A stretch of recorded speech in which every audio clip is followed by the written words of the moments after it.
No news for you this week, but instead we go deep into the meta of cozy games, how we define them, what games we find cozy, and how some of our brains just don't work right. Then we've watched the first episode of Amazon's new Fallout series. Hi, I'm Nick, and the size of my dysplasia in my hip is only matched by the iron on it. Hi, I'm Josh. And is nerd rage enough to save you from a raider? Hey, I'm Andy, and there will be spoilers at the very end of the podcast this week, but we'll let you know when those happen, so stay tuned until then. We love you.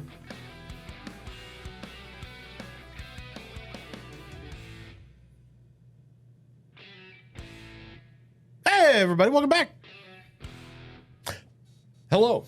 We're back. Sorry, I was in stasis for a week. Yeah, Back we shut Nick down for battery-related reasons and et cetera. So. I've been in this chair The for only 7 thing that days. brought him out of it was mom's spaghetti. Mom's spaghetti. If my mom cooks spaghetti, I don't think it'd have noodles in it. Hello, that's everybody. jokes only we will get. So, hey, this time we talked about it last week a little bit, and we said, hey, we dropped some nuggets. We're going to talk about comfort games. What is a comfort game? What does it even mean? We started kind of with cozy games last week. Came from me going back and playing some Stardew Valley, which I still am playing a little bit here and there. But more than cozy games, because we're not talking about those necessarily. We're talking about comfort games, the games that you come back to, right? And like, or defining it, I guess. Well, I feel like sorry to just jump in real quick. I feel like don't accept comfort your apology. and that's then don't. Comfort and cozy games often go hand in hand. That Venn diagram can. is almost circular. Right? It's but then there's the edges. And I think we wanted to really what we're look at the edges. Of course, there's the genre definers, but I think the edges is where Video Game Tango is going to play at Definitely. today. Yeah. My goal today is to educate our audience as to what a comfort game is, why they exist, and why you should give them more weight than you probably already do. Okay. Well, let's start. Go ahead. Before that, we did watch yes. the first episode of the new Fallout show right before the cast. We plan on talking about it. We are going to give our general opinion, and then after that, put a spoiler mark in and talk about specific scenes and such. So if you plan on watching Fallout and you care about our opinions, we will be talking about it as such. Yeah. So to get started, like what fired you off last week about wanting to So broach this topic? the algorithm, in its blessed ways, fed me randomly with a video on the idea of comfort games, and I watched that, and I didn't quite agree, so I watched some more videos, and came to my own conclusion, which isn't unique, but it was good to have a handful of videos talking about it, and for me, it opened up the idea of why do we play video games? Why do we have any source of entertainment? And this has to do with a lot more than video games. So let's define what I mean by a comfort game, and then we can talk about your guys' definitions so we can all be on the same board. A comfort game is a game that you play to practice the art of kind of semi-unconscious cathartic relief that you can get in ways outside of video games. So what it boils down to on a very meta level is that humans need an opportunity to do a task that they are comfortable with that has no specific goal in mind and is treated as an activity to unwind mentally, right? That's kind of like where I'm coming at with a comfort game. Now, that does not define a specific genre of game. That does not define even video games in specific. What it means is that everyone is going to have some activity they do that they're comfortable with, whether that's rewatching a TV show, knitting, gardening, yelling at children running across your yard, or playing video games that is a source of unconscious kind of hamster wheel activity that allows you to wind down and relax. It's almost a form of stimming in a sense. And I bring this up because my specific version of comfort games, I realized talking to my brother, are very different than his. And it made me wonder, is there a through line in comfort games, or is it really specific to the person? So that's where I'm coming from. Where are you guys coming from? Well, my view on I don't think that my definition really changes from yours. Okay. What I've realized over time is I don't have comfort games. Okay. And I know that sounds weird because obviously I to some degree use video games to unwind or to entertain myself more importantly.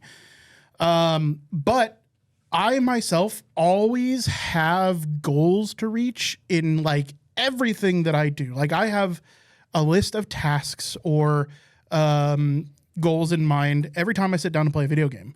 So, and that's rarely to relax, right? Like the goal here isn't necessarily to relax; it's to get myself further or accomplish the goal of the game, right? So I was thinking, what are some of my comfort games? And I think the only one that I can really determine as a comfort game in any kind of way is World of Warcraft. And yeah, because I played it for years, right? So I know like all of the content. I'm familiar with it. Like my familiarity with the game allows it to be a comfort game. That said, in order for World of Warcraft to be a comfort game for me, I have to go into it without a goal, which is fairly rare because I get serious when I play video games. Like even as relaxed as I am playing video games with you guys, like when we get together and I'm like, it's not a big deal. We lost. It's not the end of the world, etc. Like I always have that kind of mentality when it comes to things like losing when it comes to video games or, not accomplishing a goal. I don't take it too hard. That said, it has not changed my ultimate goal. Right. I just know that I have another attempt ahead. Right. Okay. I hear the disappointment in your voice every time I accidentally shoot you in fucking Daisy, in like Daisy, or sure. if I accidentally hit you. Josh, you hit me with a fireball. I can hear it in your voice. Yeah, for sure. No, definitely. It's because I take my goals relatively seriously. Like, let's go back to World of Warcraft. There are times where I just log into WoW with no goal in mind. And that's because I had nothing else to do, right? Like, I didn't feel like getting invested into anything else. So I go to my comfort game. But then, my comfort game turns into somebody whispering me, hey, you want to do twos? And suddenly comfort's out the window. Yeah. Right now I'm playing competitively, and very much so. Or, hey, man, you want to jump into a group and do some rated battlegrounds? Goes completely out the window. It's no longer a comfort game. It's actually more stress-inducing than any kind of relaxation for me. So you're coming at this from a goal-oriented perspective. Okay. And I think that's because I am a goal-oriented person. Okay, well, let's keep that in mind. Josh, when you think of comfort games, given the definitions that we give, what are your opinions? Well, now there are, I'm playing most games to unwind in a way. Now, there are certain games I play when I'm feeling competitive, and that's going to be generally an FPS or a battler royal, dropping into something or Rocket League.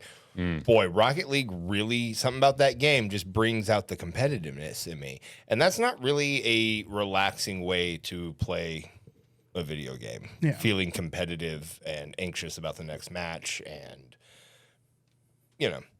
Now for me, a comfort game is a lot of the times it's something where I can make up a story about something where I'm doing. And now I will be frustrated when things don't happen, but it's like a different level of frustration than losing 15 times in a row at Apex. Flavor. Yeah, it's way different. So games that fall into a comfort category for me are actually they do span quite a few things. It's not just going to be the Ghost Kitchen game. That's I very rarely play a cozy game. I don't know. What's a Ghost Kitchen? I don't know, the Ghost Kitchen game where you're some sort of food assembly or you're tapping. Okay. You mean super casual games? Yeah, that's meh. A comfort game for me, like I said, somewhere I can tell a story. So I'm thinking something like Mass Effect, which I play essentially every other year, or Fallout 4, where, it's I understand the story is the same, but my character's personality is different and they're telling a different story as they're playing. or I mean something like RimWorld, where I'm just making a story happen on my screen, or something similar with like Stellaris or Crusader Kings. Again, these are all comfort games because they help me unwind, and they help me. It's a form of escapism, right? Where I'm like I'm losing myself in this world that I am, I guess, controlling. So I don't know. It's for like comfort means to me, like I guess a form of escapism to just, Yeah. Interesting. Okay. I would posit to both of you gentlemen that goal orientation, hot take, has no bearing on my opinion of what a comfort game is. And two, competitiveness doesn't either. But we'll get into that in a minute. So why do I play my comfort games? Well, I'll talk about my comfort games. So I find comfort in games that give me lots of options. I find myself playing stuff like I've recently been playing Millennia, the new game published by Paradox, built by a different studio. I recently finished a game of Stellaris. I've played, no joke, and this isn't a brag, more a shame thing, pretty much every idle and incremental game worth playing. Even to this day, I usually have one running in the background. Now, for me, numbers, math, mechanics, crunch has no bearing on whether a game is comfort to me or not. Once I wrap my head around a game, my catharsis, my release of emotional state and like relaxation comes from feeling the ability that my actions have like some kind of effect, right? So I played through Stellaris. Now, when I'm playing through a Stellaris run, I'm usually listening to a podcast. It's because I have enough time in that game, now over 2,000 hours, where the mechanics, I don't consciously think about them. I'm clicking and typing, just doing stuff. And I'm just seeing it, how it's unfolding. But at the same time, only half my brain's devoted to it, right? And I'm not playing this game to find out the narrative. I'm not playing this game because it's novel. I'm not playing this game because it's challenging. I'm playing it because it's there to fill the time, right? And is this a good or a bad thing? Well, like I said, games don't have to be your only comfort game. A lot of people have very similar activities. Some people never play any games. You know, someone like you two, I know, for an example, like to rewatch the same show over and over again. Part of that is because the reason is it's something in the background. It's this, I wouldn't call it parasocial, but this proxy, just this event that's happening, right? You don't have to pay attention to it, but it's there because it's just a form of engagement, right? That is a comfort game. Stuff like Farmville, Cookie Clicker, why did those games, one, get panned so hard, and two, everybody and their mother played it? It's because on the surface, it's barely a game, right? You have so little control over what happens. You're going through the motions, but hundreds of millions of people played them. It's because those developers specifically found a way to boil down a game into the most barest, concentrated version of what amounts to a Skinner box, right? Click the things, get dopamine, right? I feel like that's almost I wouldn't say malevolent, but a parasitical version of a comfort game. The idea of like casino games on the phone. I know someone very well who plays a lot of gambling games on the phone. They are not paying attention to what they're doing, but they also can't hold a conversation while they're doing it because they just got home from work and they're sitting down and they've taken their shoes off and they're going to spend an hour just pressing the colorful buttons on the screen, right? That is the most basic version of a comfort game to me. Now, something like World of Warcraft, I think it's interesting you bring that up because it has so much breadth. You can play World of Warcraft and log on and be like, okay, today I'm going to work on mining. Today I'm going to finish that quest I started. And that can be a goal-oriented thing. But like you said, the moment someone says, hey, do you want to go do twos? 2v2 player versus player. That's not comfort anymore. Yeah. Now you need to sit up, you need to pay attention, and you suddenly, the game has shifted, like even on a subtle level. Like you realize I'm now essentially playing a different game. Yeah. Right? Now, when this comes to casual games, I think of things like Stardew Valley, the new Haunted Chocolatier that's coming out. We had Bear and Breakfast the other day. That's the Ghost Kitchen I was thinking of, by Yeah, the way, there's is a- Haunted Chocolatier. Gotcha. Okay, Ghost Kitchen. I got you. I thought you meant the million phone games where Or you try to run Cook like Serve Delicious. Yep. Or Burger Tycoon, right? But then you have stuff. There's a casual game in every genre. The people, in my opinion, who sit down to play the newest Call of Duty every night off of work, for them that is a comfort game. Yeah. It's going to get their adrenaline up. They're going to win or they're going to lose.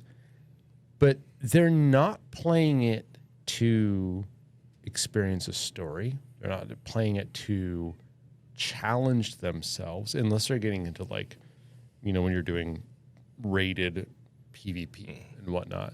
The people who they load up Call of Duty, they hop into the main game mode and they play 1 to 10 matches and they call it a night. That is, to me, a comfort game. Before we go too far into this, what is the point of comfort games? Why do we play them? Because I ask myself, I played Dark Souls. I've played narrative-driven games. Very different mindset when I go into those. And I think about when I'm watching shows, like we were watching Fallout just a minute ago. If I'm on my own and I miss a single word of dialogue on a show that I'm watching, I pause it and rewind it. Because to me, the director, the writer, cinematographer, producer, they put that word in there for a reason, right? But then I meet people who will literally just stop to go get a snack in the kitchen in the middle of a show. Yeah. What is the difference there? I don't think it's a good or a bad thing. I think it's, for me, TV and movie and cinema for me is never a comfort game.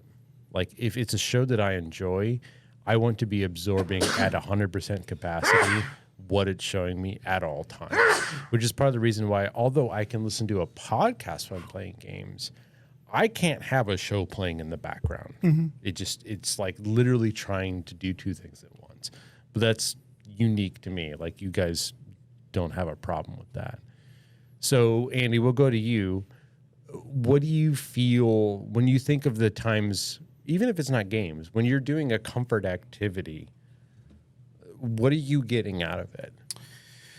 I mean, I think the only comfort activity that I really do have is podcasts, because I do find myself, it's hard to even say that, because I do find myself, when I listen to a new podcast, it's the only thing I'm doing.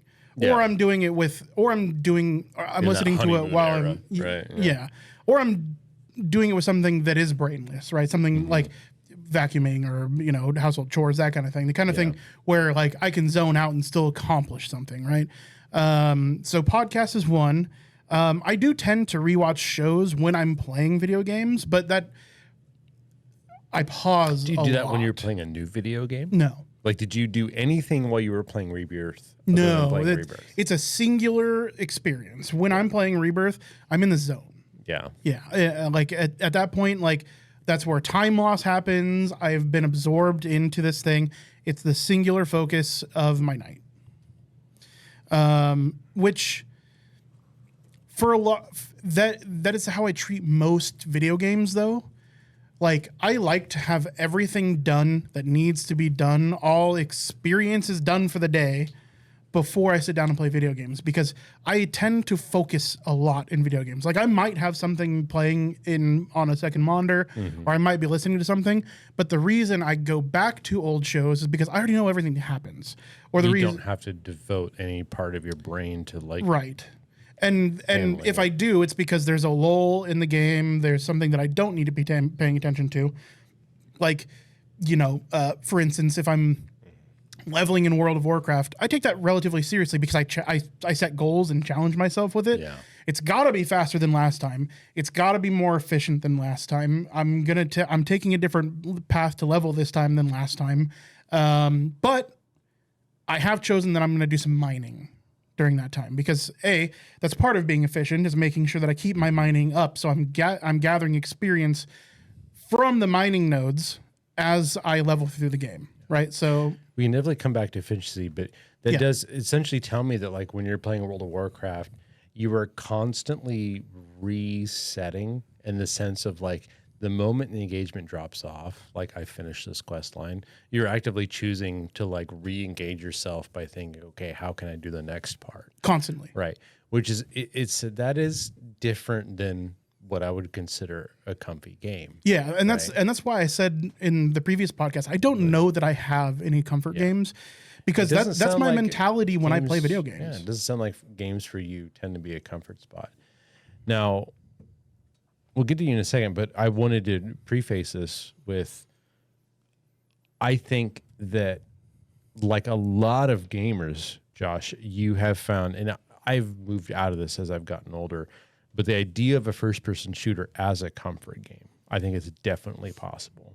And I think of stuff like GTA and Overwatch and not Ark. What's Apex, right?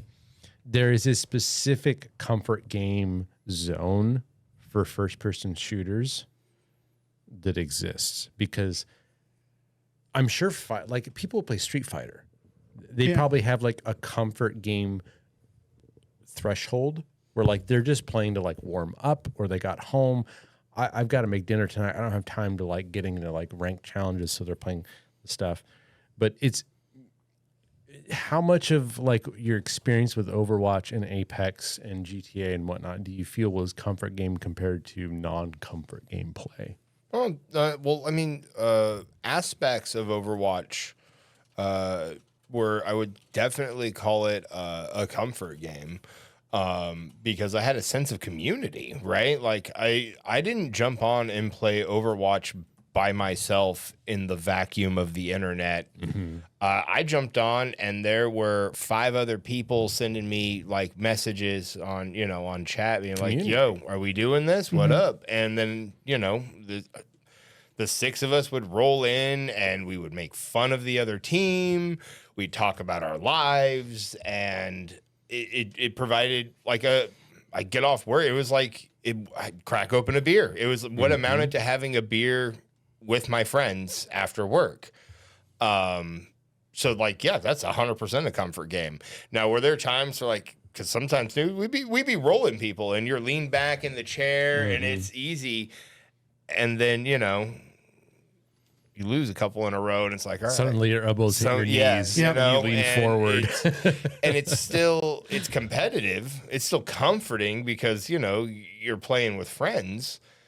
But it's very comforting because it's sense of community. Then again, like I think of something like Street Fighter, and again, I could see how more in like you get off work, go to a place, and you're just having beers and chatting with people and playing Street Fighter. I see it more as like an arcade style because I'm old, I guess. But yeah, Street Fighter is now on consoles. yeah, but I no, know for what you sure. mean, right? Like Yeah. my first thought of Street Fighter is, oh yeah, it's at the arcade, And again, you go to arcades with your friends, so it's comforting in its own way. So when I'm doing video games, especially something like when I'm playing something new, like when I played God of War, when I was playing God of War. I would like have something on, like as I would transition from eating and watching something and then going to game, and it would be on, but I wasn't paying attention to what the heck was happening there. Yeah. And then eventually, the Xbox is like, all right, well, off I go. And then like something like playing RimWorld, like everyone's like, hey, I'm gonna leave in 5 minutes if you don't do something, and I'll pause RimWorld and I'll get up and I'll make sure I can finish watching this entire season of Scrubs today. Yeah. So, and again, watching is like, I'll fucking take a nap while Scrubs is playing. It's like I'll take a cat nap. I'll get up. I'll go make a sandwich. It doesn't matter. Now, when I'm watching Shogun, like there'll be times because I'll get on my phone for a second. And because it's, in the introduction, it's just playing that, and then I'll be on my phone. I'll be like, "Ah, crap! I got to go back 5 minutes now because I've somehow, I've just rolled through." And so I will go back for it if it's a new show I'm watching and it's an important show. I'll roll back on it. So yeah, I don't know. It depends on what I'm engaging with, but honestly, when it's passing time and it's providing happy chemicals, that's comfort. Because life otherwise provides very few happy chemicals. Just being a real boy out in the real world, it's stressy and aggressy and poor. And this is why I bring this up. Like, the original idea for me was mostly thinking like,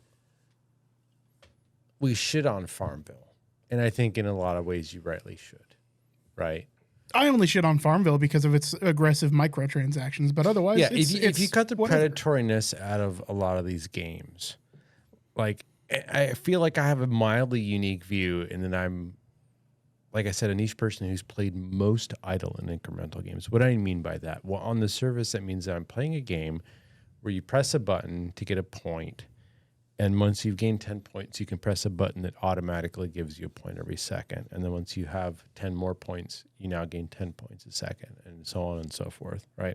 And this is the barest bones explanation of an idle or incremental game. But in this strange turn of events, given there is a depth to idle and incremental games that you don't really find unless you dig into it, where people are making these games and building upon the idea of that to an nth degree that even boggles me. And when I play incremental games, I actively play them. I do too. I can sit there and play Stellaris with half my brain shut off, but I will play an incremental game, and every part of me is like, how do I make this as efficient as possible? Dude. And combined with like my ADHD, I will literally sit there for 3 hours just with the screen is black. There's no graphics. It's just white letters on a background telling me that I'm making 119 points a minute, and I'm looking at my options for how to increase that as fast as possible. But while I'm doing that, I also have a train of thought going in my head. I'm thinking about like the next podcast or whatnot. So there is some part of me that's like disengaging, and this is some form of like comfort stemming activity. But I found this very weird because incremental and idle games, like the idea of cookie clicker is one of the big known ones.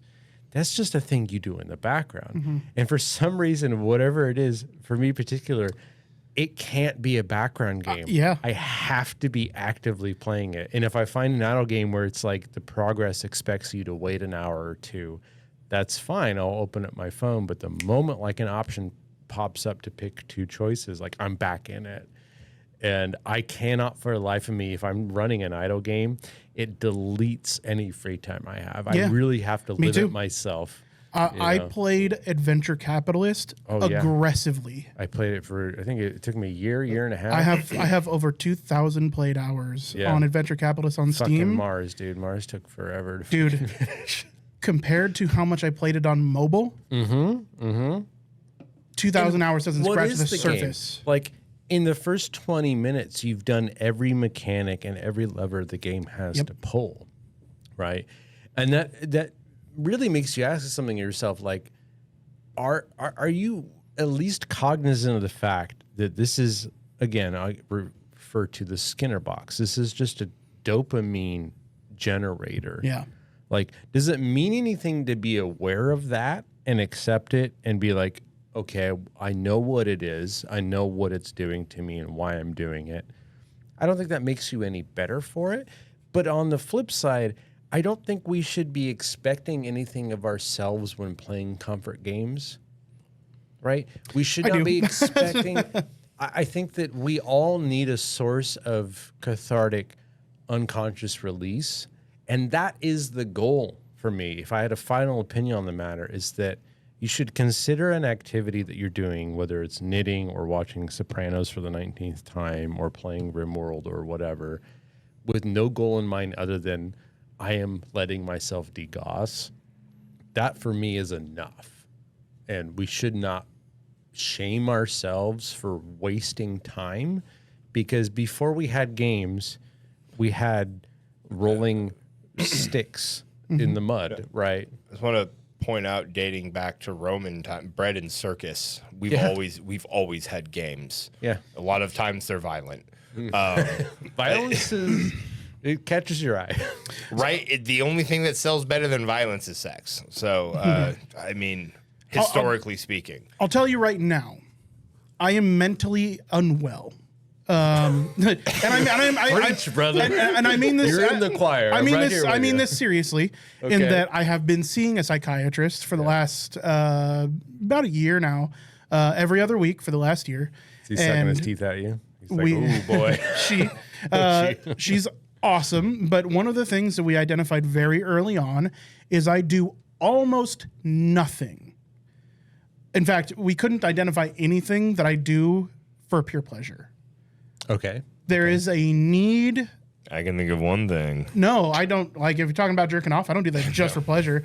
I also do that because it's just a part of my day, right? Yeah, for me, without too much of a tangent, masturbation was is talking a about need pooping, to but fill as That's much as always- pooping it's is, always or a good eating. time. As much as Yeah. I enjoy Right. pooping and eating, I'm doing them. There's a goal behind it for me. The goal is having pooped or having eaten, so I don't have to do those things anymore.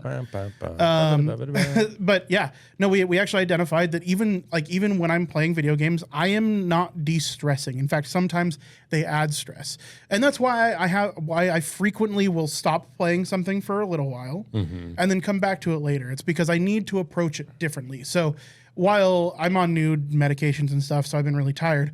I also realized that when it came to Rebirth, I was setting goals, and this is my habits with Rebirth, Final Fantasy VII Rebirth, for those of you that don't know. Yeah, he's not playing. I thought we were Yeah, talking right. about pooping. No. But for all of the hours that I've put into Rebirth, it was setting goals constantly. So I wasn't as much as I enjoyed the game, Constant momentum, and that carries through with me to everything that I do. I don't know if you guys notice, but when I do things, I know you tend very to kind of go all out.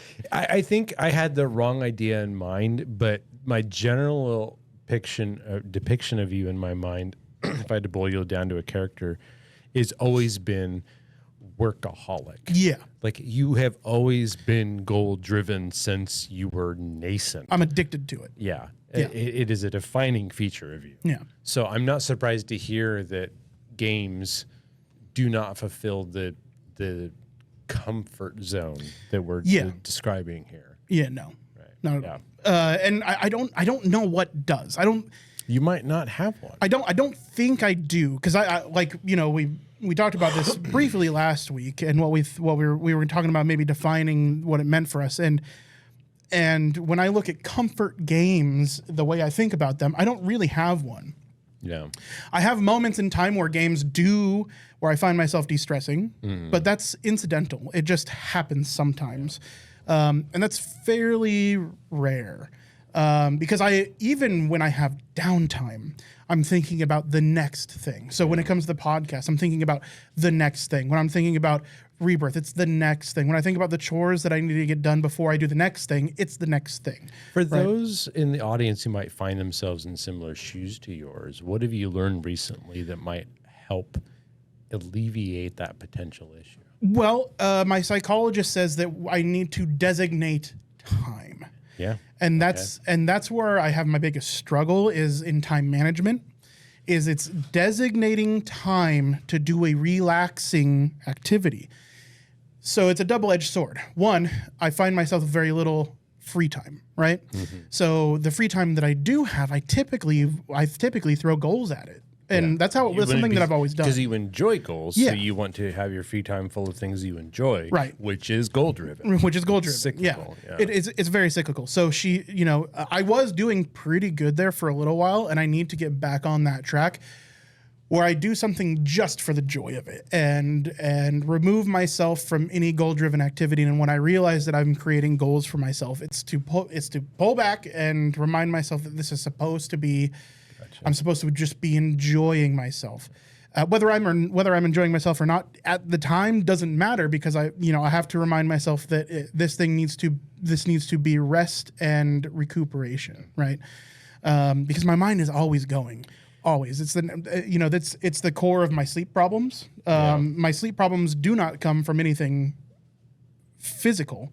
It's all psychological. Yeah. I'm Stress too and much in my head at all times thinking of the next thing, right? It's funny because I'm almost the exact opposite, and we'll get to you in a second, Josh, but I have a lot of stress in my life, and I have gotten very good at compartmentalizing. And when it gets too much and I'm aware that I'm like starting to disassociate from responsibilities and whatnot, it is very easy for me to fall back and almost unconsciously opening up something like Stellaris or RimWorld. Yeah.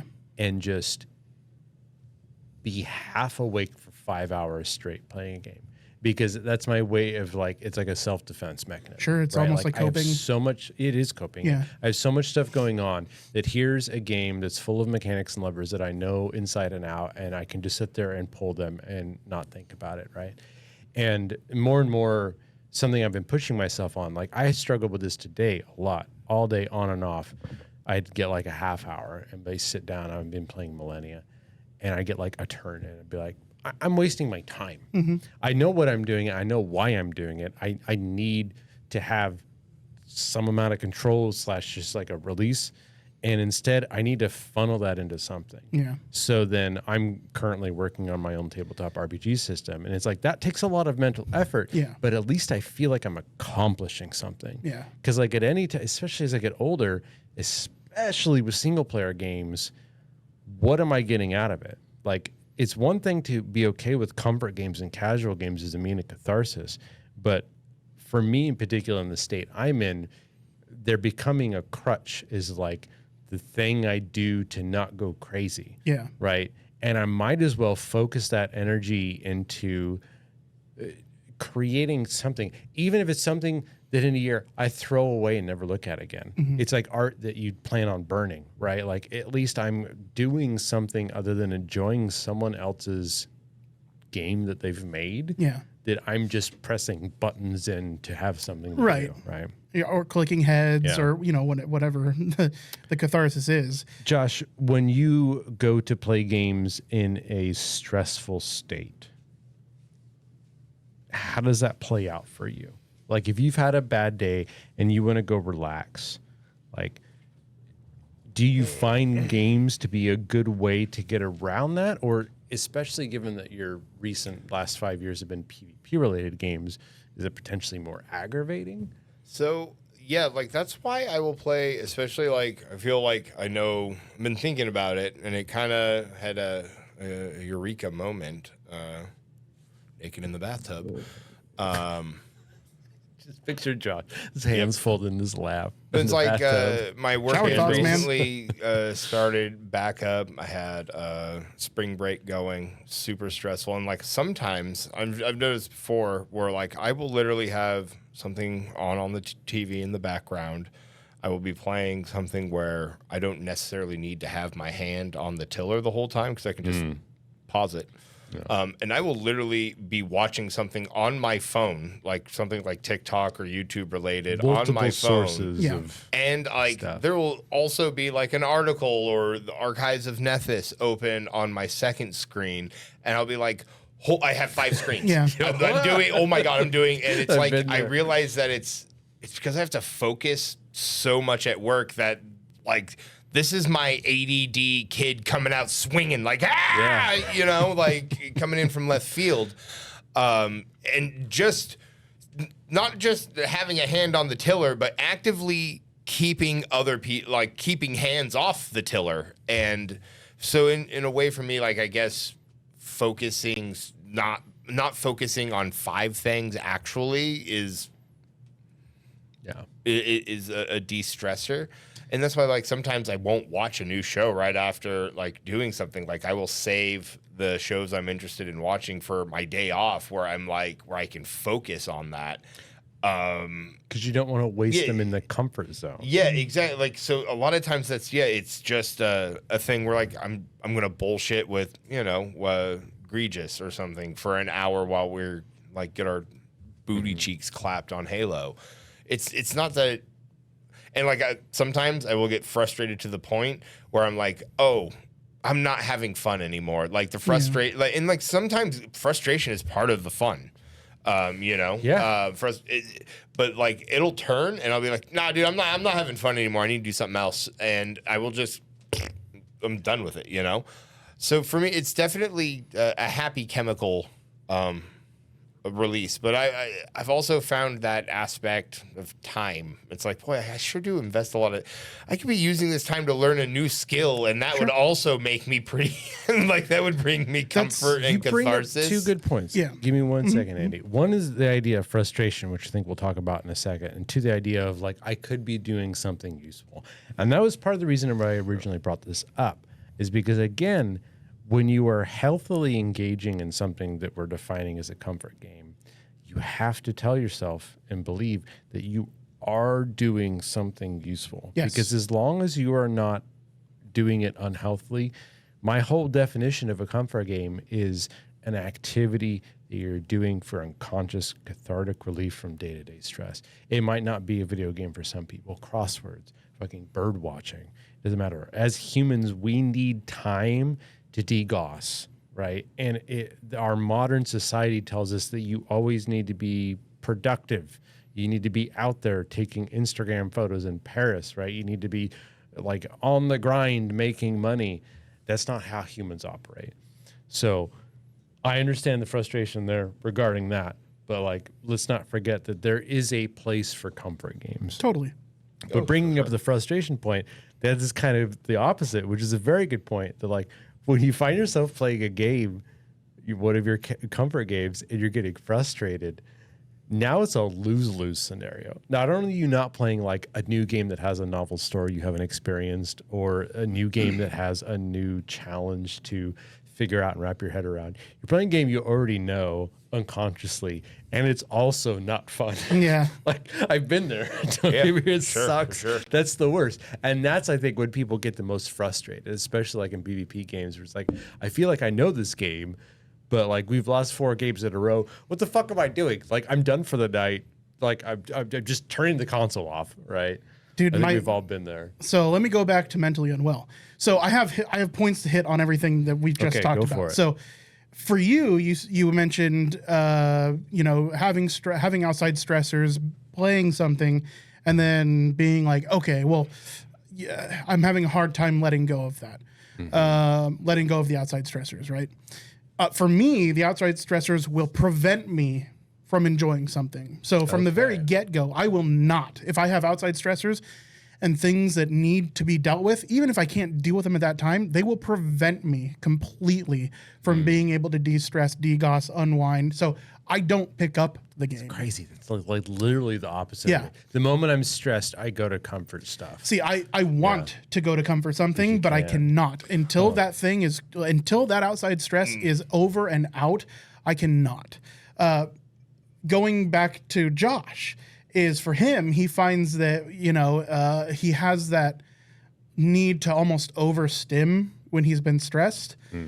Overstimming for me is how I realize that I'm stressed. It's because from all of these sources, I've got a YouTube video running. I have found myself I have a game. I'm playing a game. I'm in the middle of a game. I have Netflix running. I have a YouTube video also simultaneously running. I am no longer paying attention to the Netflix. And now I'm laying in bed watching a YouTube video. And all of this is happening simultaneously. And I'm absorbing little bits here and there of everything. It's when I realize that I'm overstimulating myself, that I understand that none of this is going to help me. I have to get to the core of my issue. And the reason I am not able to enjoy any of it, and I keep looking for the catharsis, is because I haven't gotten it. So the outside stressor has to be dealt with first before I can enjoy anything. And that's just true of my psyche. I can't enjoy something until all outside stressors are dealt with.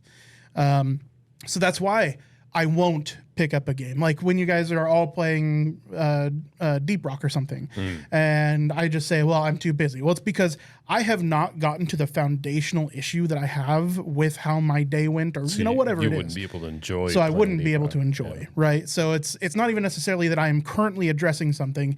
It's that like I'm already in a mental battle with even having the ability to pick this up right now, that I just can't, because I won't enjoy it, and B, because I'm not enjoying it, I will lessen your guys' enjoyment potentially. Yeah. What I find fascinating about this is you have, albeit a sample size of three white middle-aged men who've grown up with each other. Yeah. Some of us since diaper age, and we have drastically different ways we handle this stuff. Yeah. Like that can only tell me the sheer volume of potential that the audience might have for how they deal with comfort games, right? And the idea of using a game as a form of catharsis. So hopefully you got something out of this conversation. At the end of the day, I guess my point is it's important to acknowledge when a game is a comfort game and when it's wasting your time versus letting you relax and finding what type of games might be a comfort game for you. I guess on that flip side, don't discount them. They have a purpose. They do. Here's the thing that I learned. So while I find it hard to practice when I'm about to preach. I have been seeing a psychiatrist now for quite some time, and she has reassured me that it is healthy to seek these activities that help you unwind, as long as they are not harmful to you or others. And that we're talking physical or mental harm, like obviously harmful. Yeah. You don't want to be spending your time doing drugs. You don't want anything that's going to degrade your life. But if it is just a form of pure relaxation, you should do it. You should seek it out. It's a healthy thing to do. You need to spend some time decompressing, and even if that means completely dropping all activities that are helpful in your life for a little while, just so you can decompress, it is healthy, like a healthy thing to do. And that comes from somebody that I've been working with for quite some time, a psychiatrist that I've been working with for quite some time. So I feel confident in saying that it is a healthy activity to pursue a little time to unwind. To paraphrase somebody, That's my time favorite, you buddy. enjoy wasting is not wasted time. Yeah, Very, very true. very true. And yeah, I just while my mindset is totally different, it's because there's a reason I'm seeing a psychiatrist, right? And we've identified what my issues are. And Yes, you're mentally unwell. it's practicing, and it's learning to practice new behaviors. Yeah. So like if you're listening to me and you're thinking, wow, I really do kind of side with Andy on this one, seek a psychologist. Like go get some therapy, get some counseling. More importantly, if I'm vibing with you, you should get a counselor yesterday. And Should just be a therapy and as most well. importantly, a mental tune-up is nothing to be ashamed yeah. of Yeah. or anything. Like, oh my goodness, yeah, We go live- for it. I'd We live advise in a everybody. society, Yeah. and society doesn't care about you. So Yeah. do yourself a favor. Yeah. As bad as I'm doing with it, the psychiatrist has helped. So I seek help. I mean, like even if you don't think you need help, seek it out, man. Like if it's something that you can do, say your insurance covers it or whatever, great. You should. I implore you to seek some kind of therapy. Yeah. And if you can't afford it, play Doki Doki Literature Club. I don't know about that one, but like that one specifically, maybe not. It's a joke. Yeah. Moving forward, we watched Fallout. We sure did. It's a show about War Never rads. Changing. Oh yeah, War Never Changes, and Which they did not say. no, they didn't. They didn't. F minus show didn't say War Never Changes. No. The general idea, I want to give some broad opinions of the first episode where we feel like the show might be going, and then once we've covered our bases, we will let you know, spoiler warning again, and talk about specific scenes we might have had quandaries with. You want to start us off, Andy? So just without spoilers, we're gonna stay really top level here. The story seems like it's going to be surrounding 3 main characters, and we got essentially a preview of all of them today. We only watched the first episode. It's the pilot. So really what we were doing in this time was introducing characters and their motivations to do what they are about to do in second episode and beyond. For me, some things that I will highlight is while I am not the world's biggest Fallout fan, and I think I've made that clear over the last couple of years that we've been doing Video Game Tango, I'm not huge into Bethesda. I'm not huge into Western RPGs, as it were. And while I have spent time playing Fallout games, the only one that I think I've played to completion is the first one. I get the first and second one They're in mixed their own up. bracket. They are because they're effectively the same game. Very little changes between the first two. So I don't remember which one I finished, but I finished one. So the world felt pretty Fallout-y to me. I didn't have any problems with the world that they've made so far. I am fairly impressed with their practical and CGI effects. I think as far as the budget was spent well. I didn't find really any problems with the prosthetics. I didn't find any problems with the set design or the costumes or anything like that.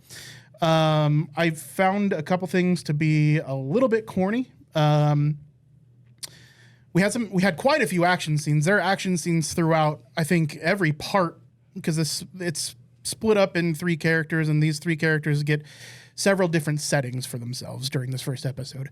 And I think there was a combat portion in like 70% of every scene, or at least some, maybe not some sort of violence. Had an extended combat scene, and then the third character had a short one. But even Maximus, there was violence, right? Yeah. Okay. Yeah. Okay. So I would consider that, while it's not an action scene, some kind of violence. Yeah. And most of it felt and looked pretty good. There were a couple scenes where it was like they were doing some weird acrobatics that just didn't quite land for me. Like there is a scene specifically where somebody jumps down from rafters with 2 knives and just kind of like falls into somebody with their chest, and then that person dies. Opinions on those kind of specifics that we'll definitely touch on later. Yeah, well, I think that's non-specific enough that it fits without being a spoiler. Yeah. So I found a couple parts of the choreography were lacking. But I forgive it, because I think honestly an honest attempt was made. Whether it all landed successfully 100% or not, I would disagree with that. But I do feel all in all, it told a very brief history of the characters that we're going to be following throughout the rest of the season. I'm not sure how long we're going to be following these characters, but I think the first episode did a pretty good job of setting up these characters. I wouldn't say excellent. I'd give it like a solid B in character development for as fast as they put the content in this episode. It's a long episode. It's an hour and 6 minutes, but a lot happens. And that would probably be my biggest issue, is that too much happened for a single episode. What do you got for us, Josh? I thought, first off, the set design looked great. Everything in the CGI and costumes and everything, it felt really Fallout-y. Like when they're walking around in one of the vaults, like just the stuff in the background, I was like, oh my God, dude, I've been there. I mean, I don't know that Vault 32 is in any of the games or anything like that, but I've been, like, that's the hallway of a vault. I've been there. I, unlike Andy, have spent a lot of time in the Fallout universe, and it is very near and dear to my heart. I liked what I saw in the first thing. I'm of course, it's a pilot. It's the first episode. I am withholding judgment. Excuse me. Oh goodness. Everything looked right. The background looked correct. How like weird the vault dwellers were, and like how just socially awkward they came across as like everything looked and felt cool there. It did feel like it was a group of people that had only really gotten to know each other ever. Right. I think they did that well. Yeah, no, that felt really cool. The Brotherhood of Steel. Now, I in fantasy and video games and everything, I have a bit of a fascism problem, as it turns out. I'm an Empire man. I love the Brotherhood of Steel and the NCR. Weirdly, everything looked great in the Brotherhood of Steel. The scribe costumes and oh my god, everything looked good with the Brotherhood of Steel. And I honestly felt the pacing for everything was honestly pretty good. I didn't feel too gypped. I would say again, a B is a fair grade. I would lean into a B plus because I can feel heart. What are you talking about overall? Overall, for pacing and character introduction and development of what are clearly going to be the three main characters of at least the initial story. I would give it like you said a B, but I would give it the B plus because I can feel the heart in what's happening here. Okay. I have been spoiled recently. Very recently, I just watched Dune 2, and not too long ago we watched The Silo, an Apple TV show, very very reminiscent of Fallout. Idea of people being stuck in an underground facility, waiting out the post-apocalypse on the surface so they can arrive. It is not often I watch TV shows. I did see the first 2 episodes of the Lord of the Rings show. I saw the first episode of Halo. I am sad for how much potential this pilot had, and I think 90% of the problems I have with it is how much they tried to pack into one episode. The amount of content and emotional attachment and storyline and development they tried to fit into a single hour is mind-boggling. And I legitimately want to give them kudos for, like you said, in my opinion, pulling off like a B- episode for the sheer quantity of stuff they tried to fit into 60 minutes. But this episode suffers for it. They clearly have tried to match Fallout's tone, this mixture of dark comedy with seriousness, but also this light, gentle corniness that exists throughout the Fallout franchise. Much like Joss, I've played to completion pretty much every Fallout but 76. I'm very familiar with how Fallout works, but I'm not a huge fan of the Fallout universe. And the attempt to fit in 3 characters, mostly 2, in this time, it's just too much. I think that given more time watching the rest of the show, there's only 8 episodes. I'm hoping they allow more time for things to happen. We are introduced to the main character, or all 3 main characters, learn their entire backstory, their current dilemma and drama, and threat and catharsis, and their resolution and where they plan on going, all in 60 minutes. One of the main characters, Maximus, you brought up earlier, I think I counted less than a dozen lines of dialogue for us to determine his entire backstory, why he's here, why he's not doing well, why he's suffering, how he managed to pull it off, and where he's going. Like, that is so much to do in what amounts to maybe 12 minutes of screen time. And this is part of the reason why I don't watch a lot of TV. I understand the need that you have a budget and you have to, appeal to a broad audience. The broad audience isn't dumb, but like you only have, I guess, 8 episodes to tell a whole Fallout show.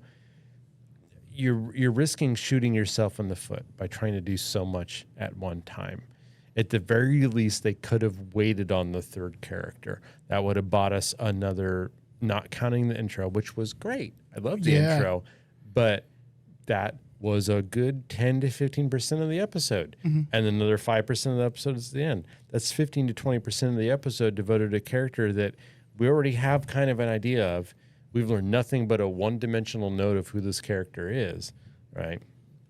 I really appreciate that even given that, they, like you said, the set design and the attempts to make this feel like Fallout are there. I can feel the effort everyone put into this show.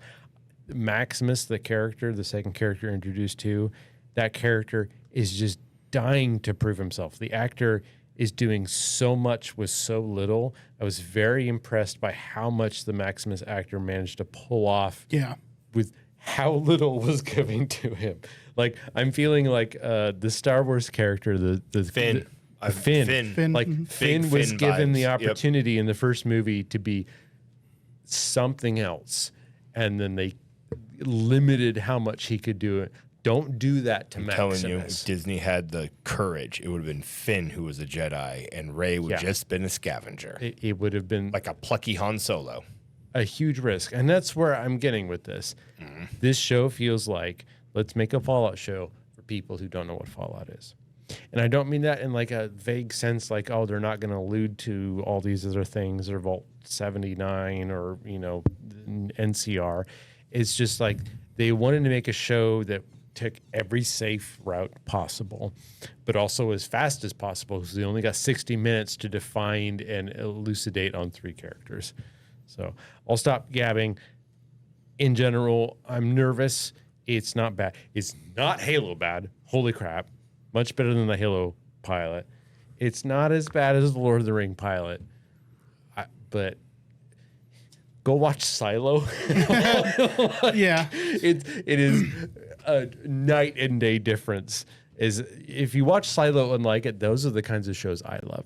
So that's where I'm coming from. So I'm sorry if I've confused anybody. I didn't actually mean to give a B+ or a B rating to the show. Oh. That was for pacing alone. Yeah, so same. that's how Pacing, I give it a D-. okay. Its pacing is awful. The- It's way too fast. So I have hopes for the. So as far as the pacing goes, I think less of the intent was to establish who these characters are, rather than to just give you their base motivations. And I think those characters are going to be fleshed out more thoroughly. differentiate the two? That's my understanding their initial goal versus setting up character. I think character takes more time, and I think that's going to happen. I think they could have easily done the first episode was just Lucy, right? We have Lucy, we have main Maximus, character. we have the Ghoul. And I don't think that's too spoilerly because that's in. I mean, these main characters are shown in the trailer. So, I think they easily could have broken up each character into an episode. That would have given us motivation and character development.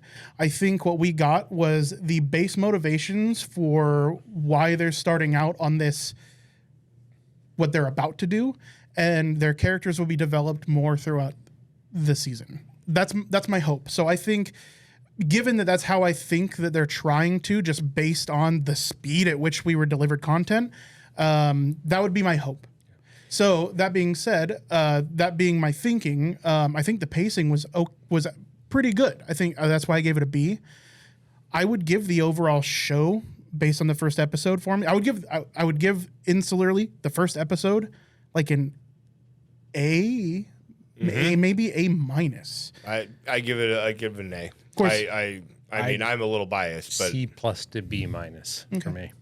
So I did go into the show expecting to fucking hate it because I hate almost all video game properties that come out in TV and movies. It's so hard. Yeah. It's so hard to transition a video Now- game to film. I just don't trust it.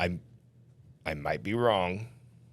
But from what I see from the show so far, we are going to get 3 kind of different looks at the wasteland that we're gonna have here. Yeah. Now she's coming in from a vault, and that felt like I feel like are we going into entering character motivation goes into. Are we entering goes in- spoilers Yeah, I here think now? Now this Like, is the point where now's the point if dear listener, we will be talking about nothing but Fallout spoilers. So if you Yeah. wish to end here, do so. Thank you. Thank Have you. a We good night. appreciate So- you. We love you. A's from me and Josh, C- to B- from Nick. Overall, those are our thoughts. And without further ado, here is like the spoiler cast. Spoiler line.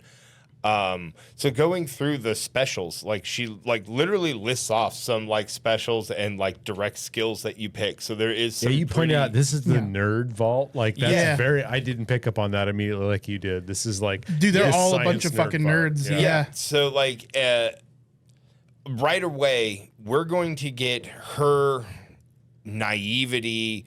Oh my god, like she knows the wasteland is dangerous, but she really doesn't know what like she's gotten her first taste of what humans are like. Yeah. She really has no idea what humans in the wild are like. Her and the rest of the zoo humans do pretty all right. Humans in the wild are that's a different beast. And she's like, so that's very much like a Fallout 3 where you're going through the thing and you have to deal with the tunnel rat bully. And like you very much get that sense that she is opening to the adventure, right? Then you move into Maximus. Maximus is a creature of the wasteland. He is a product of the time and what it is. And he's honestly in the it's the most fascist part, but it's also the most like closest to civilization. And if you think about it, it's analogous to what the Catholic Church did with the fall of the Western Roman Empire. The Catholic Church assumed a very much a militaristic forward position after the Western, so it's very militaristic, and you see them; they're dressed like priests. A lot of the scribes and whatnot. It is Heavy chains around their necks. right? It's super. Very good. I love the setup that they're doing, and because to the Brotherhood of Steel, preservation of this technology, it is a religion, and people who are using it, who aren't them, are infidels. They are like, they need to be stopped at minimum, stopped, and at worst cleansed. Right. Two things. One, highly agree with you. Real quick, the Brotherhood of Steel angle they've taken is probably the best thing about this episode. Yeah. Two, I've started a mental track in my own mind. I managed to make it 2 days without thinking about the Roman Empire. know, yeah. And then you just brought it up. You just brought it up. So here's everybody's Roman Empire thoughts for we're today. at You're zero. welcome. Yeah. Okay. Starting from now. But yes. No. Continue. Then thirdly, you have the ghoul's perspective. He's and they drop some hints in the thing. He was a Marine, so you know he's seen combat. Now, was he part? Did he take part in the Beijing invasion? Has he already worn power armor? So he's he's a warrior at the very least, a service member. He's the only person that knows not only what the world used to be like, what it was at its roughest and scariest and most irradiated and violent, to what it like. And He saw the collapse. Saw the collapse, right? And it's kind of like, so you are having three different takes on the wasteland here, and very soon, I feel like Vault Girl and Brotherhood of Steel Boy, our gentle sir, are going to merge in together fairly quickly, because their aspects, them discovering the wasteland can be a shared storytelling opportunity in the audience, and I feel like they're going to wind up meeting up together, because while he is a product of the wasteland, he's never actually been in it. He was in it for a moment, got snagged up by a knight, and then he spent the rest of his life at this base camp. It seems like he was in it from childhood. As a child. Yeah. But like, He was in it as a child, not from childhood. Yeah. Because as a child, he then very quickly got brought into the Brotherhood Yeah, of Steel. some traumatic event was happening. Yeah, I am but- right there with you that what they are attempting to do is show you three different lenses on how to view the Fallout Wasteland, from a Vault perspective, from a survivor's perspective, and from a current resident's perspective, right? We open up, and I was almost as baffled as I was watching Halo. Our experience with Maximus is we open up with him getting beaten up. We do not know why. It is not defined why. He then has a scene where he cannot identify a circuit. He confuses it for something else. And then his friend is like, don't bother cleaning the shitters. We should go check this shit out. So the only thing we've been told about Maximus is no one likes him and he doesn't know anything, right?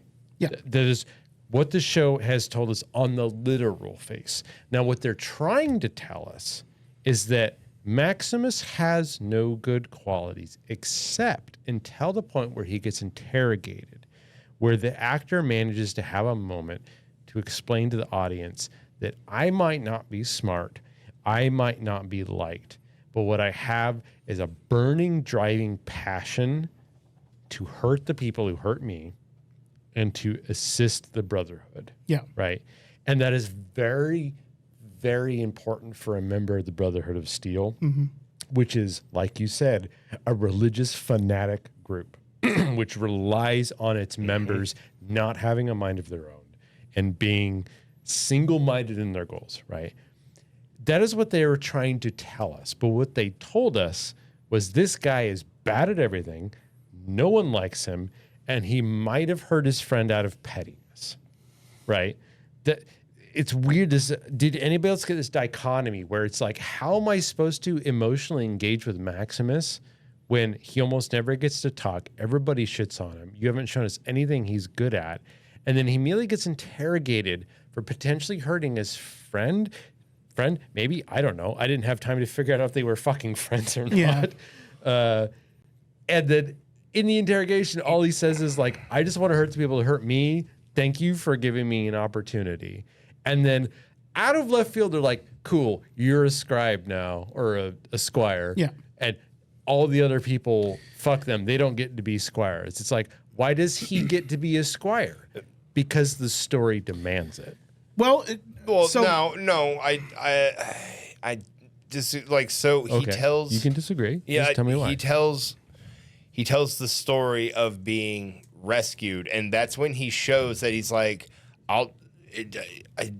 if I die, like the Brotherhood can kill me. You can kill me right now. Take me out back. as long as I serve the Brotherhood. Doesn't say that. He does. Well, he does, and He does says in the you can kill interrogation. me right now. no, he's like, even if this is it, like, because they're interrogating him, because if you hurt your friend, like, if you the interview implies that if this goes the wrong way, we're killing you. If that would be true, they would have killed one of the other squires on screen. This is what I mean. Like, you can fill the gaps for the show for them, but they don't show us it. So what? Right? So here's my hope: is that so I agree with you. I don't think the character was developed well at all in this first episode. I think Josh is on the right track, and he's right. And like, that's what this is. They're clearly trying to mean. Yeah. But I'm having to extrapolate for them because the character was given 18 minutes of screen I time. have to imagine now, and if this doesn't pan out, it's a bad show. Okay. So I have to imagine that we are going to get his character development through Like flashbacks. through or something. flashbacks and stuff like that. So I think we will eventually he will be fleshed out, and we will find more of his Really motivation. hope so.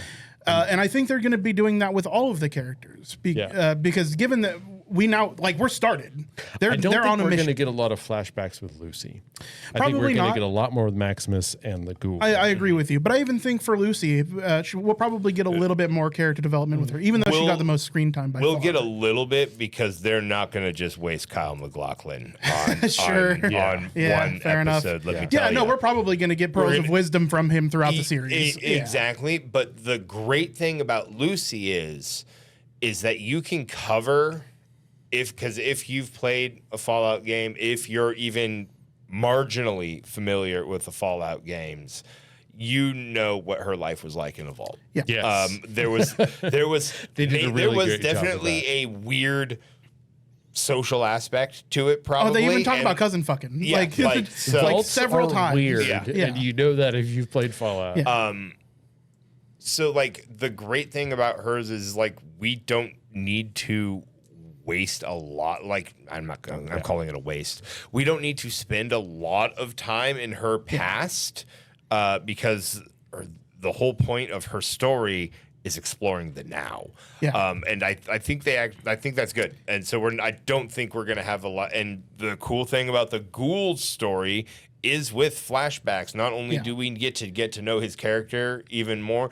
I debated on whether or not I wanted him to be the first part of the second episode, or if what they did was just right at the end here. And I'm leaning to what they did was probably the right decision, because I feel like there's a lot of people who are going to be. Well, we'll find out. Yeah, we'll find out. We'll find out. At the end of the day, I think what I want to see is the Lions' share of screen time. Yeah, let's talk about what we want to see in predictions. Yeah, the Lions' share of screen time was given to Lucy, and I think that's because she has the easiest, most easily consumable story. She is the best stand-in for the audience. Yes, and it's a story that, as you know, people that are familiar with Fallout, we know. So she got the Lions' share of screen time because let's get Lucy over with. We will understand her motivations very quickly. Yeah. We have a little bit more depth in Maximus, so I think we're going to have to revisit him more often than Agreed. Lucy. And then the Ghoul, I think, even more so. And something that I think I like, if they continue with the formula, is we have Lucy, who is completely unfamiliar with the chaos of the wilds. We have Maximus, who's familiar but afraid of the chaos of the wilds, and we have the perspective of the Ghoul, who thrives in the wilds, right? And I like that idea, and I think that's an easy way to explain why we got the amount of screen time we got with each, why we got as much story as we got with each, as long as they do deliver on giving us more backstory on those characters further in the series. I think that a show that you can predict is not inherently bad, and the story that you can't predict is not inherently good. But it does tell you something about a show if you feel confident enough after watching the pilot that you know how the emotional progression of a character's arc is going to go. Yeah. And I'd be willing to, at this point, not as confident as some other shows, but confident enough to say that Lucy's arc is going to be a realization of how small her world was. Yeah. How her father has ties to the wasteland, how he somehow is dealt with something with the archive or the enclave. I mean, I'm her sorry. mom's a raider. Yeah. Right. Yeah. Right Yeah. there. So that's kind of a given. Maximus is going to have a crisis of faith, Yeah. and the Ghoul is going to be a wild card who is going to learn how to trust again. Like, that's my gut feeling. I agree. I for completely this. agree with you. Yeah. That's okay. Like, again, it's okay if a show's predictable. What's important is how emotionally impactful those moments are. Yeah. And given this first episode, it's really hard to, I don't like extrapolating from one episode, Yeah. but it seems like it's going to be very, very pigeonholed, like step by step, fill in your first coloring book. Maybe not to the degree of Halo or Lord of the Rings, right? But I am interested in watching more. I will put it that way. Yeah, me too. And I feel like if by episode 4 you don't like the show, then it's just not a good show. Yeah, especially because that's halfway through the season. Sure, yeah, but you know, to be honest, like for a TV show that is an hour long per episode, I am willing to go 4 episodes into any TV show, regardless of the season length, whatever. 4 episodes. If it doesn't have me hooked by then, it's not a good show. I watched the first episode of The Silo, and my gallbladder told me I needed The more. first episode of The Like, Silo was the best episode of The Silo. I watched it. I was like, "Holy shit! Yes. I'm not getting that feeling from this show." No, me either. So, I don't. again, that's but why I I- also don't think it's that quality of a show. Yeah, I don't think we're gonna get if that. it's a different show. Yeah. It's a different type of show, and that's okay. They have the facsimile relations, right? They're both vault dwelling things, but like they are different shows, and that's okay. And the But Silo, getting something as quality as the Silo is like Silo is S tier. It's a risk. The Silo was a huge risk. Totally. Like, what if we had a show where a bunch of people are trapped in a room for a whole season? Yeah. Like, that's the show. And it shows in some parts. They felt the need. They got so scared 3/4 of the way through the Silo, they had an episode about a turbine failing because they were terrified that if they didn't have action intense scenes, they're going to lose their audience. Yeah. That's the worst episode of the show, right? Yeah. So I don't expect that this is going to be Breaking Bad level. I don't expect that it's going to be Silo level. I don't expect that it's going to be Severance level. But I do think it has One a of the potential best to be video game good. adaptations so far. Sure, yeah, but I'll give it that's that. not hard to say. It's not hard to say. That's but at really least not hard to say. It made it there. Yeah, I mean, Any final thoughts? Yeah, no, as far as the video game adaptation goes, I think it is staying fairly true to the source material. I know that it is going to be so far telling its own story in the Fallout world. Which is good. You don't Yeah. want to risk retreading already done stories because then you risk fucking things up. Exactly. So I'm honestly I'm hopeful. I feel like again they've done a good job, but we'll see. It does the Fallout. If this does well, the Fallout universe does tend to lend itself to a fair bit of storytelling. But I see, as far as like character developments and where things are going, I definitely get some Pedro Pascal in Last of Us energy from the Ghoul. Like he's a hyper violent, angry fella who is gonna, To be honest, his last scene, that was the worst part of the show. that was a weird one because when you said what the fuck, I knew exactly what you're thinking. How did I didn't understand why the guy was still gagged and just standing yeah, there. I couldn't understand I was that. I like, he couldn't just grok let that him either. lasso him and he's just going to stand Unless he had there. it pulled taut or something And like then that. he got thrown into a coffin. Somehow, yeah, that last scene was weird. And I was like, this is like Power Rangers level here's stuff. a fucking issue with streaming services is their fucking bitrate. So it's entirely possible that scene was just too dark for us to tell exactly what was going when on. They showed the guy accidentally shoot his friend with the rocket launcher. Yeah. I couldn't tell what he shot him with. I know. And they give you like half a second to figure it out. That scene was Also- too dark for streaming services. Yeah, when they showed the image of like, I've got one last job for you, they showed like 2 pages. I barely had a moment to recognize like some kind of pig face Yeah. on one of them. I didn't even have time to look at the other one. Yeah. it was just dog meat. It was dog. Was it the same it was a German shepherd. picture that the It was not the Brotherhood? same shepherd or the same picture. No. Okay. Yeah, totally drawn in different some styles. pig guy and dog meat. No, it was just a guy with big Coke bottle No, glasses. there was stripped like a pig head on one of those pictures. When the black guy held up like, well, I got one last job for you. The picture on the right was like a pig's head. I think it was just a shitty dog. Okay. Yeah. Maybe it's, I don't know. Again, Your eyes are also real bad. I had 0.3 seconds to like kind of Yeah. grasp what we were looking at. And you're right that it was really hard to get details. in I think last that was scene. just an issue of how dark the scenes were, which is a problem in streaming services that directors need to acknowledge. You cannot have that Writing dark. is so Dude, important. you guys remember watching Game of Thrones, the last episodes, where it's like my all God, in yeah. in Winterfell, Yeah. and you can't see anything that isn't next to a torch. Yeah, that the bit rate is just inexcusable. Like you cannot have scenes that dark in a streaming service. Was it me or was the opening scenes of the vault, they kept doing a weird reverse fish lens thing? They did, but I think that was they kept going. Their focal length is really weird. kept changing. And I was like, Yeah. it wasn't fish lens because you know what fish lens, it looked like the opposite of fish Well, lens. it's because it's a fisheye lens of Yeah. not a deep one, but it's a fisheye lens, and then they change the focal length on you, so they go back in from focal fish length. lens back to normal. Right, as back to opposed normal, or to even fish lens. yeah, and it did feel a little bit weird at times, I think but they were trying to give a sense of scale they were, and it's because without the actual set Yeah. being that big. so those scenes happened in like where they were where they had their all the crops. wide shots. Yeah, all the biggest widest shots. Yeah. And I think that was just so they could fit more of the background in the scenes. Did Did you notice that at all? I did, but I thought it was kind of a tell to the audience to be like the space is fake, right? I could see that. That's a good point. Like, They're trying to show you that like the characters in the scene think that like this is massive. this is Yeah. the world, but it's not. You It know? was clearly a stylistic choice because it was only in those scenes. Especially the on the nose film burning, like you know, fucking the nuke's going off Yeah, and the film it's- screen's I burning. honestly- I- Her Those- world's is burning. I thought Yeah. that was really cool, even though it was a bit hokey. I thought that was really Which is, cool. That's Fallout. Yeah. Fallout is not corny. It's hokey. hokey, but it knows knows it. Yes. Right? Yeah. And that is perfect Fallout. Totally. It's like, and we're talking about Long Dick Johnson, who's known for having a really long dick. Yeah. Right? Like that's Fallout for you.